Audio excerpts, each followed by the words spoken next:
মুহূর্তে যে খবরে নজর রাখবো, ছাত্র বিক্ষোভে ধর্মতলায় যে ধুন্ধুমার কাণ্ড বেঁধেছিল তাতে এখনো পর্যন্ত মোট 14 জনকে গ্রেপ্তার করা হলো।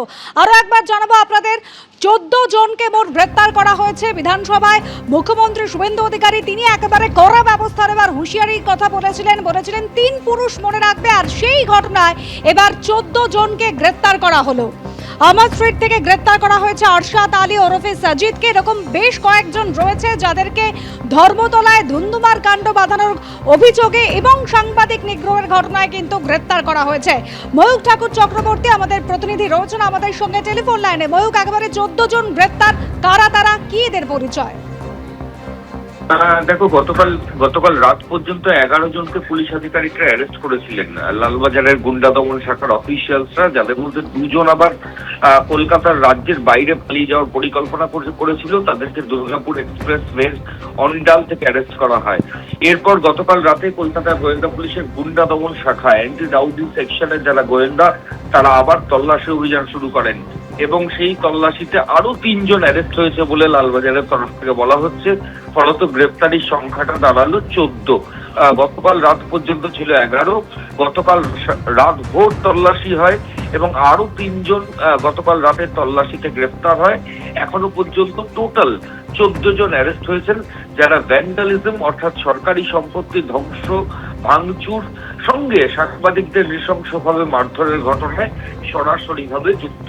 লালবাজারের তরফ থেকে যেটা বলা হচ্ছে যে এই যে 14 জন, এদের মধ্যে রয়েছেন ইরফান খুরশিদ, 30 বছর বয়স, নিজেকে জেনজি বলে ওই আন্দোলনে যোগ দিয়েছিলেন। আরশাদ আলী এলিয়াস সাজিদ, 50 বছর বয়স, ছাত্রদের আন্দোলন ছিল, জেনজি বলে নিজেকে ওই নিট পরীক্ষার্থীদের আন্দোলনে জয়েন করেছিলেন, অ্যারেস্ট হয়েছেন। মোহাম্মদ মঈনুদ্দিন, 26 বছর বয়স, তিলজলার বাসিন্দা। মোহাম্মদ আলমগীর, 48 বছর বয়স, জোড়াসাঁকো এলাকার বাসিন্দা। ইমরান আহমেদ এলিয়াস গোপী, এও জোড়াসাঁকোর বাসিন্দা। খালিদ রেজা এলিয়াস রিঙ্কু, 48 বছর বয়স, এও জোড়াসাঁকোর বাসিন্দা। জামির আহমেদ এলিয়াস মিঙ্কু, 42 বছর বয়স। মনীষ খান এলিয়াস রাজু, এও 30 বছর বয়স। এবং ভিকি এবং মোহাম্মদ আজাদ, এরা অ্যারেস্ট হয়। এর মধ্যে মোহাম্মদ আফরোজ বলে যাকে অ্যারেস্ট করা হয়েছে, গতকাল মুখ্যমন্ত্রী শুভেন্দু অধিকারী এই মোহাম্মদ আফরোজ সহ এই অভিযুক্তদের নাম বিধানসভাতেও বলেছিলেন।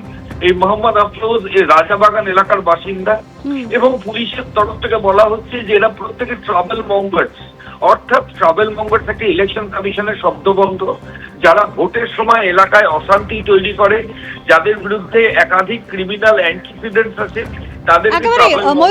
তারা ঝামেলা বাঁধানোর চেষ্টা করেছিল। ঠিক যেভাবে ধর্মতলায় যে ধুন্ধুমার কাণ্ড বেঁধেছিল সেখানেও তারা অশান্তি পাকানোর চেষ্টা করেছিল।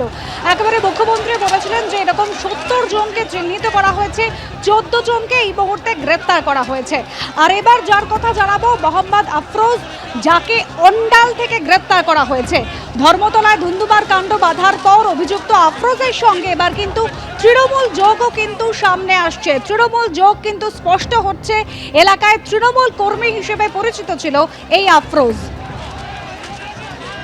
গতকাল অন্ডাল থেকে গ্রেপ্তার করা হয়েছে আফরোজকে। মুখ্যমন্ত্রীর কড়া বার্তা, তারপরেই রাজাবাগানের আফরোজ গ্রেপ্তার।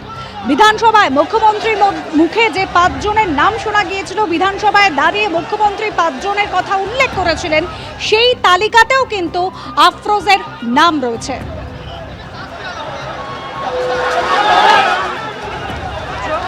আফরোজের সঙ্গে বিভিন্ন সময় একাধিক তৃণমূল নেতা কর্মীদের ছবিও কিন্তু সোশ্যাল মিডিয়ায় সামনে এসেছে।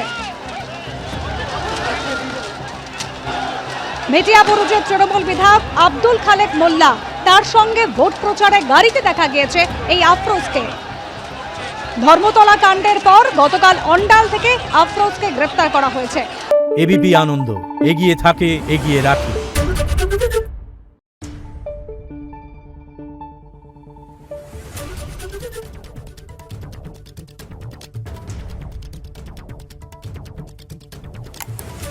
Thank you.